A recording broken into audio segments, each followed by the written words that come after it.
qui est spécialiste sur les questions africaines, qui connaît beaucoup de monde en Afrique et de gens qui résistent à le fait d'empêcher ces pays-là de se développer.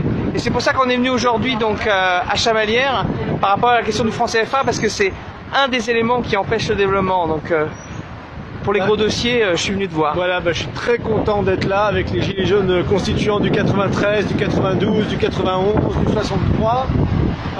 Puisque aujourd'hui on est venu dénoncer ce qu'on appelle la servitude monétaire, et c'est-à-dire que on va citer tout de suite Puemi, parce que le mouvement des Gilets jaunes à la base est un mouvement de contestation. Aujourd'hui le mouvement des Gilets jaunes est devenu un mouvement d'éducation. Et donc on a beaucoup de vidéos qui circulent pour éduquer les gens sur la dette, sur la création monétaire, sur l'oligarchie, sur le pouvoir de l'argent. Et on va commencer par éduquer les gens à lire ce livre.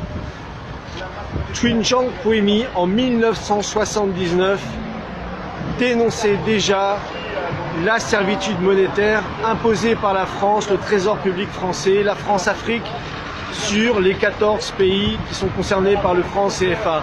Et il disait à l'époque, en 1979, que la France, notre pays, le pays des droits de l'homme, était le seul pays à avoir réussi l'exploit de maintenir sa monnaie, et rien que sa monnaie, dans des pays politiquement libres. C'est-à-dire que des pays qui s'étaient battus pour leur indépendance, qui s'étaient battus pour leur souveraineté économique, pour se développer, pour se libérer de l'héritage colonial qu'ils avaient subi, accédaient enfin à l'indépendance et voulaient une indépendance monétaire.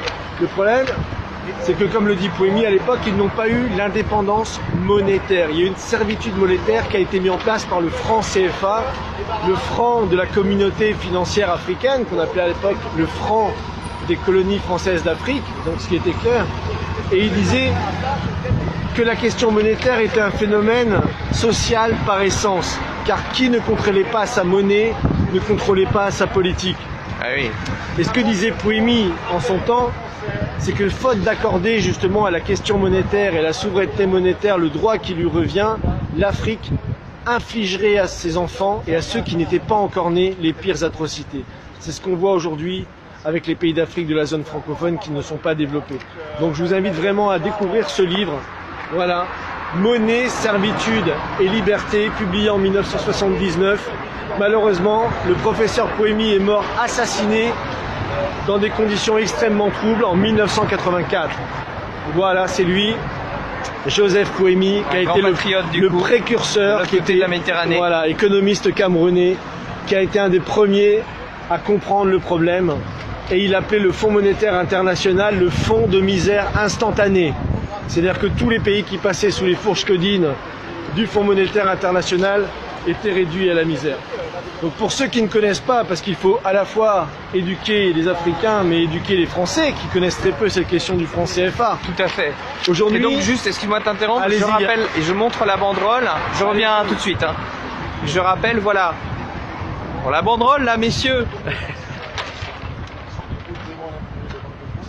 Alors effectivement, oui, nous les Gilets jaunes constituants de l'Essonne, du 83... Voilà, franc CFA euro égale esclavage, récupérons la planche à billets. Donc il y a un combat commun.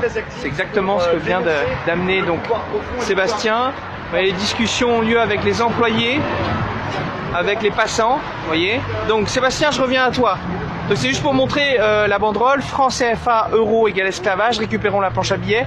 C'est-à-dire il y a un combat commun entre le franc CFA, contre le franc CFA, mais aussi contre l'euro, qui est le point dénominateur commun, la servitude monétaire. Exactement, mais revenons d'abord sur la question du franc CFA, pour les gens qui ne connaissent pas cette question. Il faut savoir qu'aujourd'hui, on a 14 pays africains qui sont sous tutelle financière du Trésor public français.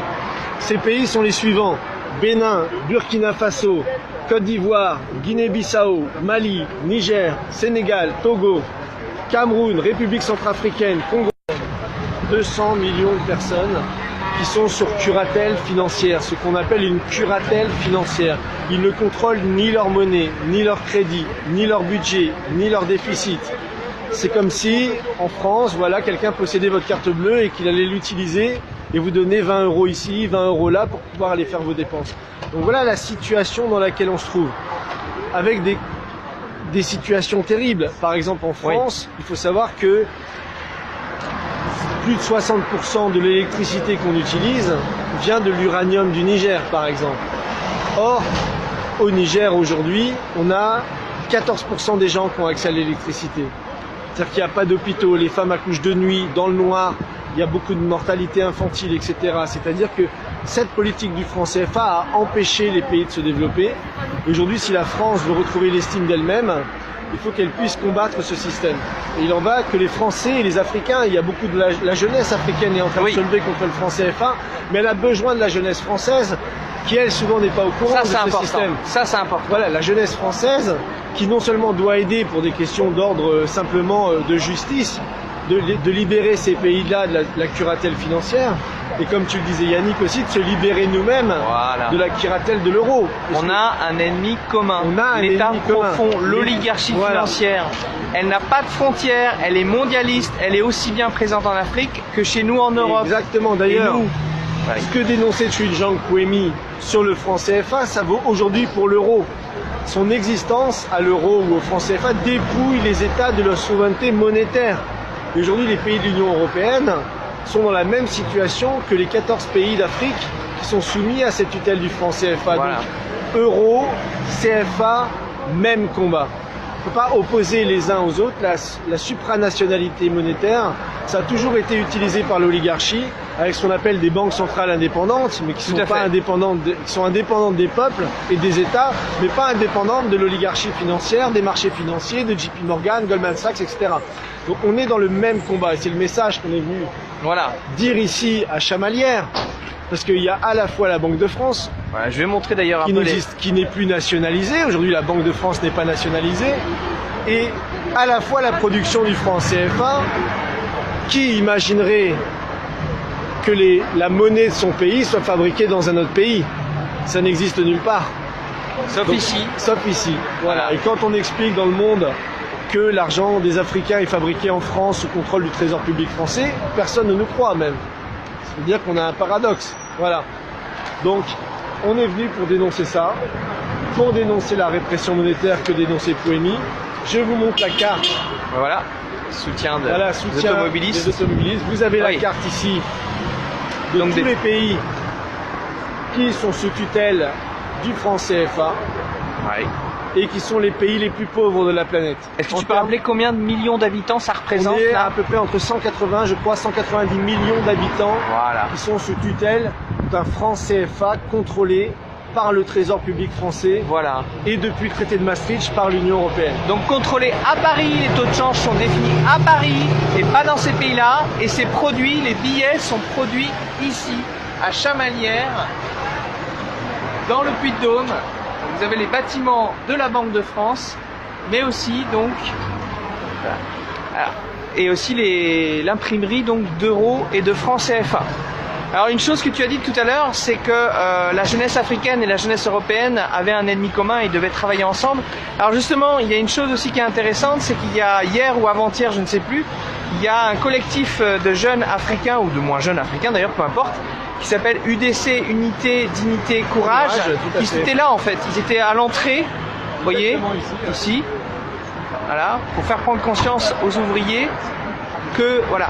Alors notre message est un peu différent, c'est bien sûr on dénonce le franc CFA, comme tu viens de le faire, mais surtout on veut reconvertir cette imprimerie demain pour qu'elle fasse des francs en fait. Et uniquement des francs français, voilà. Et pas des francs africains. Exactement. Voilà. Donc ils puissent plus reproduire leur monnaie chez eux. Unité, Dignité et Courage sont des panafricains. C'est des gens qui se battent pour un nationalisme africain, un nationalisme panafricain.